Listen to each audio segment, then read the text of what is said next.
What's up, tribe? How you guys doing? Go ahead and hit that subscribe button, and I hope you like this video. This is a retro review of the Real Housewives of New Jersey, season 3, episode 15. Now, let me say this: I'm gonna have to start this off with a little bit of a rant, not in a bad way. This is a good way. So this episode starts off. We see Albie, Chris, and their nephew going over to their grandparents' old house that Chris has renovated and turned into an office space. He's starting a new business where he has hired his 3 nephews to run the business. It's a product launch business where they'll invest in products and get a percentage off of the product. And of course, if the product does well, boom, boom, boom. And unfortunately, everything ain't gonna be a hit out the park. But that's where you do your research and you try to figure out, is this a good product? Is this worth investing in? Let me tell you something. That is what I'm talking about. That is how you build and create generational wealth. Because here's the thing. Albie went to college. Chris is an entrepreneur. He has an entrepreneur spirit. I don't know the other guy, but I'm assuming he's in the same ballpark. So first of all, you took grandma's house. You ain't sell it. You held on to it. You renovated it. You turned it into your office space, which is now a business write-off. Ding, ding, ding. Then you hire your 3 nephews who are qualified. That you didn't just pluck them out of nowhere. They weren't just slaying on their mom's couch doing nothing. They have a get up and go spirit, right? And you created a business that you want to be successful so that your sons will be prepared to walk into when they're ready. That is how you build generational wealth. Ladies and gentlemen, take a page from the Manzos. And again, I'm not saying that they're perfect. I'm not saying that they got it all figured out. But I'm saying in this moment, in that scene, I was like, oh my gosh, yes. Ding, ding, ding, ding, ding, ding, ding. So, anyway, so that's what was going on with that. Later on in the episode, we see them investing in Blackwater. And this is the first time we see the Wilkies. Now, I've heard this name Wilkie. And I don't know. I know y'all are going to tell me in the comments. Is it the same Wilkie that's connected to the Wilkie that ended up being on the show that is now the bane of Bravo's existence, that be telling all of the housewives business? Is that the same Wilkie? Let me know in the comments. I ain't quite got there yet, but y'all let me know in the comments if it's the same Wilkie. Then we see that it's Kathy's husband's birthday, Rich. It's at a Lebanese restaurant. He's from Lebanon. He said he came to America when he was 8 years old. He said, I didn't speak any English. And that's sort of where the jokester in me started out. A lot of people who are jokesters or comedians used to be bullied because they figured out that if I can make them laugh, they won't pick on me. They won't beat me up. They won't give me a hard time. And that sounds like that's very much his story too. And I understand that his jokester mentality irritates people, i.e. Teresa. But that's kind of where it comes from. It comes from a real place. So they're at the restaurant. Everybody's there except for Teresa and Joe. I think Jacqueline ended up coming late, but everybody ended up showing up, and they had a good time. Like, it was traditional Lebanese food. They had the belly dancers. Of course, Joe Gorga had to act a fool and be out on the dance floor, but everybody ended up going out on the dance floor, and it looked like it really was truly a fun time. Now, Melissa and Joe in the car. On the way, Melissa's telling Joe how the party went. And he's saying, listen, Teresa, we were having a good time until Teresa showed up, and then she just sort of blew the mood. She sort of, blew the whole mood, because then she started, yapping at me. She said, I feel like she didn't, she's jealous or she's upset about me trying to do this music. And I just don't understand why she just can't be happy for everybody. She said, I didn't say nothing about her cooking. She said, Teresa don't cook. Your mama do all that cooking. But I never said anything. And Joe brought up a good point. Joe made a very valid point. He said, listen, Teresa would be so much happier if she could just understand and accept the fact that everybody, just to be truly happy for people in their success, that everybody can be successful. Like, everybody can be successful in their own way. And he said, I really wish that she would understand that, and she would get to a space where she could just truly be happy for us. And I think that really is Teresa's biggest issue. Like, Teresa just act like, especially people like her family. I don't think she's upset when she sees other people that she doesn't know as much.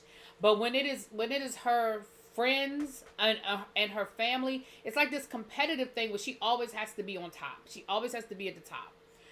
So then we see Jacqueline talking to Teresa about Ashley. Now listen. Why they sitting in that bathroom eating food and drinking? I don't know. I don't understand. Both of y'all have huge houses. Why are y'all sitting in the bathroom on that tub eating that food and drinking that wine? Do y'all understand how nasty? I don't give a damn if your cleaning lady come every day. Every time you use the bathroom and you flush it. Y'all do know that's why you're supposed to put the lid down on the toilet seat, because every time you flush it, germs and stuff be in there. Why are you eating in the bathroom? Anyway, she's telling her about Ashley. We found out that Ashley is still living at that house. I guess they didn't put her out that night exactly. Ashley is still living in the house, but she's supposed to be moving out in 2 weeks. And Jacqueline said that at this point, her and Ashley are just coexisting. Like, they walk around each other. They don't really acknowledge each other. And she's just ready for her to go. Let me tell you what I ain't never gonna do. Unless it is the people that gave me birth, and I mean my mama and my daddy, I ain't never gonna be paying the bills in the house where I feel uncomfortable. And the only reason why I say that is because I ain't never gonna put my parents out. Like, that's just my parents, okay? But I ain't never gonna be in the house where I pay the bills that I own and be uncomfortable. So the fact that you feel like you gotta walk around on eggshells around your own daughter, I wish the hell I would. See, that's why I don't understand these things. Put her ass out. Now, I don't know if this conversation took place before or after that big fight, because you know how editing is. And I feel like all of these events happened within a window of time, because Ashley was planning on moving out. And that's why when she was like, if you can move out in 2 months, you can move out now. But I don't know. Because we also found out in the last episode that Lauren was waiting for them shirts, and she said her event was coming up in like a week or 2 weeks or something like that. So I feel like the timeline with all of these events and conversations are really, really tight. Ashley did come through with the t-shirts, okay? She did come through. We go to Lauren's event.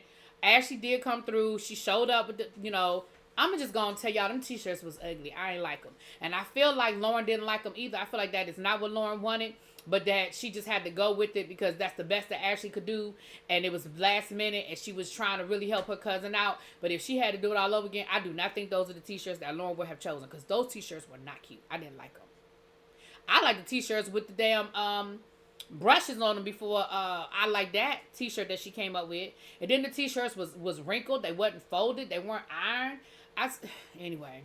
But we see Ashley and her mama have a conversation. Her telling her she was proud of her, that she figured it all out. Child, whatever.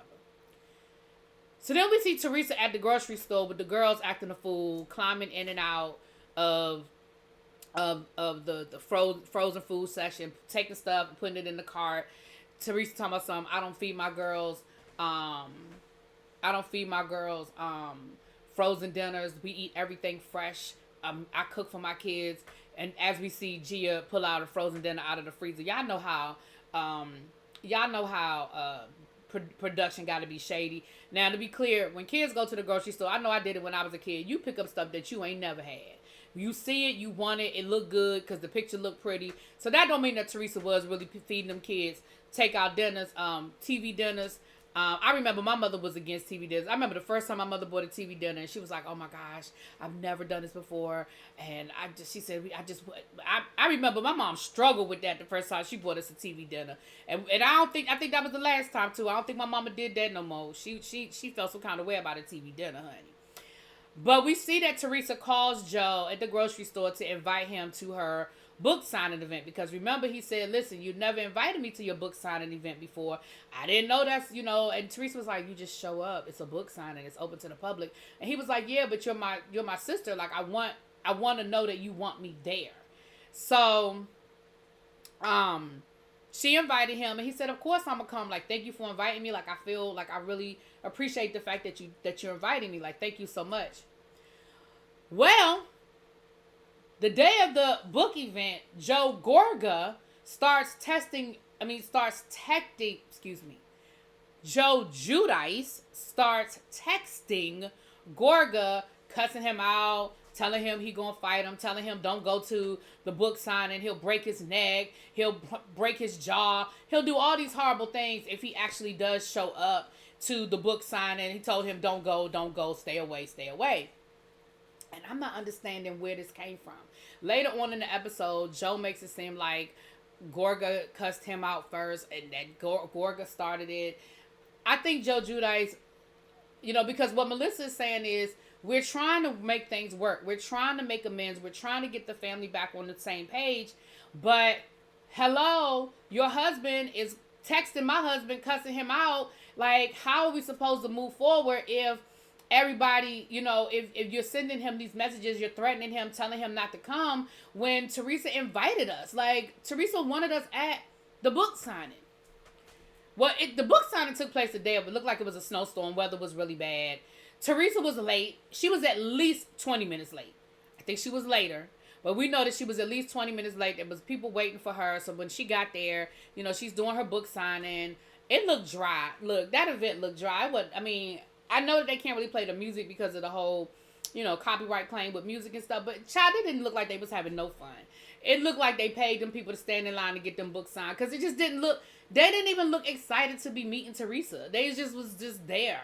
Anyway, Kathy comes through with Rich. And Teresa was like, oh, thank you.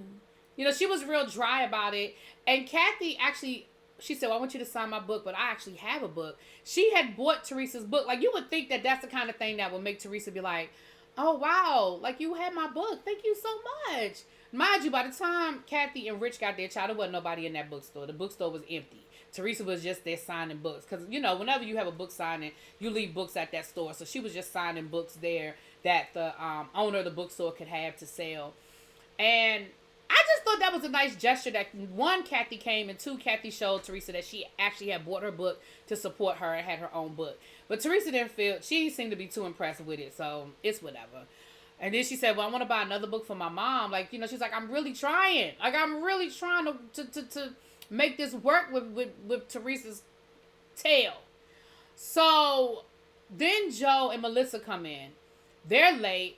And again, they were like, it was so funny. Joe kind of, I don't know if he meant for it to sound shady, but it was shady. He was like, I'm sorry. He was like, he said, he said, your book signings always look so crowded. I thought we had time to get here. That let me know that they wasn't really that late. It just wasn't that many people there. Now, granted, it was a snowstorm, so I'm going to give you credit that it was a snowstorm going on. But neither here nor there. So Joe was like, look, he bought 10 books. He was like, hey, let me get 10 books.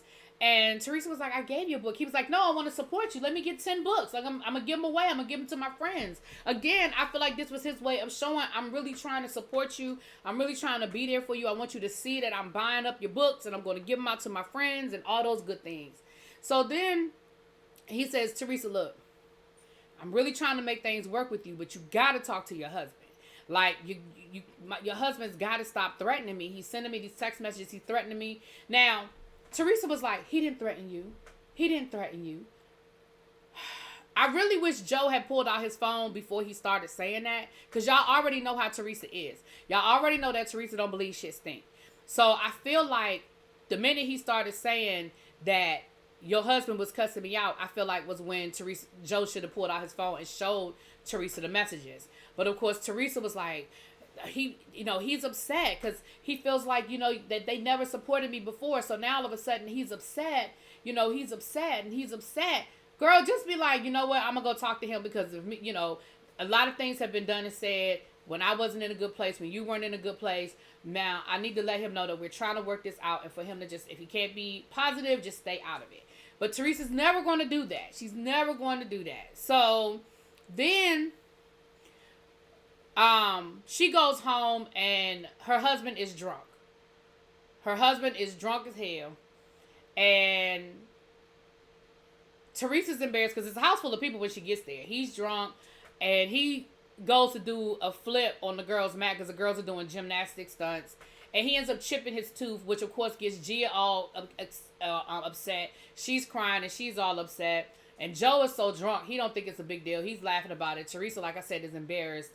And she tries to talk to Joe about the text messages that he sent her brother.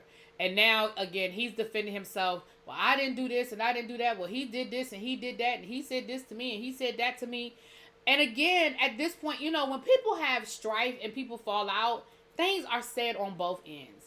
And at this point, if you really are truly trying to move forward and trying to make the relationship work, Y'all got to stop playing where you did this to me and you did that to me. You got to start where you are and move forward. Child, that's what Caroline keep trying to tell y'all, and y'all don't be listening to her. And she be trying to tell y'all, you just got to take it where everybody is and move forward from there. Y'all don't want to listen to her, and she be trying to tell y'all. But neither here nor there. Neither here nor there. So come to find out, Joey called Joe Giudice a stupid ass, and that's when he threatened her.